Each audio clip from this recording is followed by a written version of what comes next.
business headquarters in New York City. The new Wall Street Week.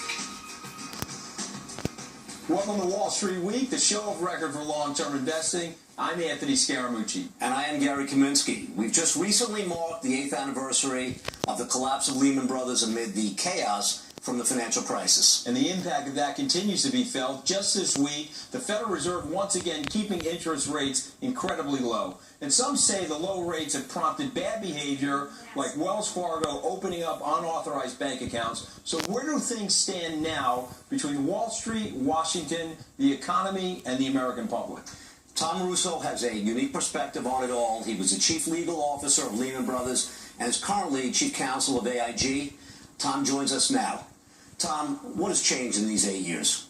Well, I think a lot has changed. I think after Dodd-Frank, there's a different attitude. I think there's certainly a lot more regulation.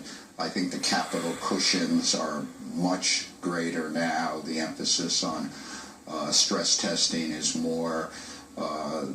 Having living wills by the major institutions, it in and of itself, I'm personally not crazy about the idea, but what it's done is it forces people to think through what if something should happen. And I think all of that is very positive. When Federal Reserve Chairman Ben Bernanke was on our show and he wrote about it in his book, The Courage to Act, he said they did everything they possibly could to keep Lehman Brothers alive, and then there was nothing left that they could do legally. Is that true, Tom, or do you think there were things they could have done? I certainly would respectfully disagree, as I think most people who have looked at it would disagree. They had plenty of power under Section 13.3. When Congress looked at it through the Federal Crisis Commission, they were asked for documentation about not having power. There was a recent paper done by the chairman of the economics department, Johns Hopkins, Lawrence Ball, in a 214-page paper, which he went through a thorough analysis, and he also came to that conclusion.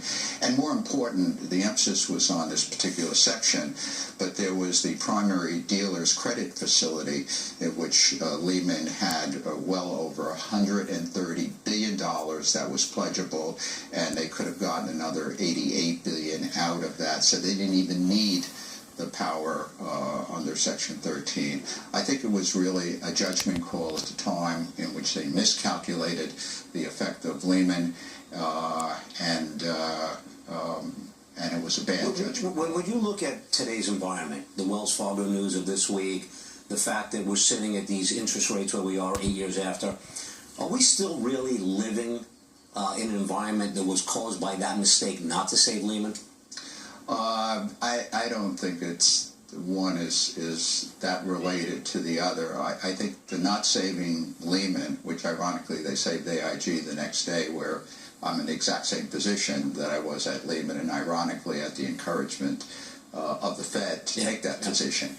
I think that did a lot of damage to the economy that was unnecessary, and as a result, they had to do dramatic things, including with a lot of other investment banks that following weekend. Do you think that there was an expectation at the senior management level, the executive suite at Lehman, that they were going to get backstopped? Because that's ultimately what the Fed was designed to do, Tom, is to backstop banks like that in a crisis. Well, before Tom answers that, I mean, obviously I've said publicly for many years here now, and Tom can either agree with me or disagree, that I believe senior management, whether it be Dick Fuld, whether it be Tom, and the other executives, they were operating in the summer of 2008 with the idea that Hank Paulson had told them that we encouraged, it's public record, they encouraged them to find a partner, to find a financial partner.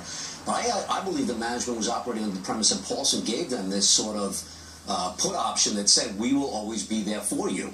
And so, am I crazy, or was that in fact what was happening? I don't, personally, I don't know that Paulson said anything that as clearly as you've articulated. Well, he couldn't say it, Tom, he couldn't say it exactly. I think what happened, it's just the data. If you look at the data, I think people felt that after the saving of Bear Stearns, and remember the week before they saved Freddie, they saved Fannie, I think the feeling was that there was facilities at the Fed which could have been very, very helpful, whether it be the power of the Fed through a particular section or through effectively the window.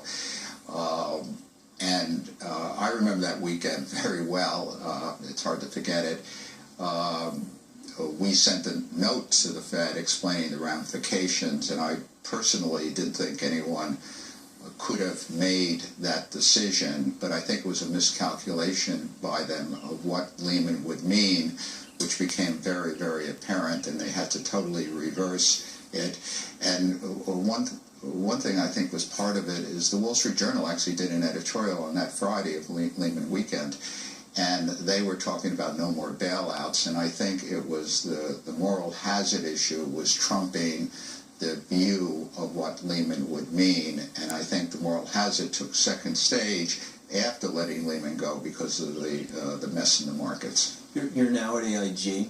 It was one of the most successful bailouts in corporate history. They paid all the money back to the American government plus interest, so the American taxpayer actually made money off the bailout.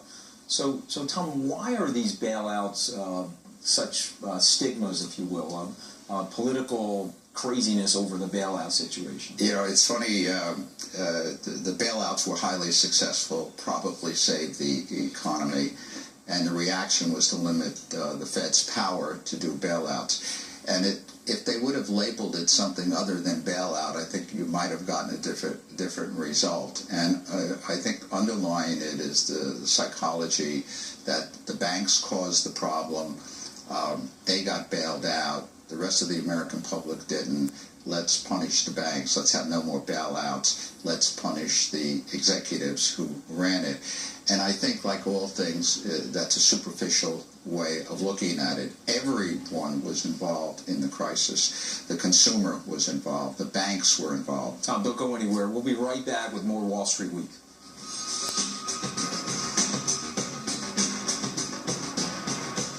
Fargo CEO John Stomp being destroyed by Senator Elizabeth Warren for his bank's practice of opening unauthorized accounts. Here's some of that.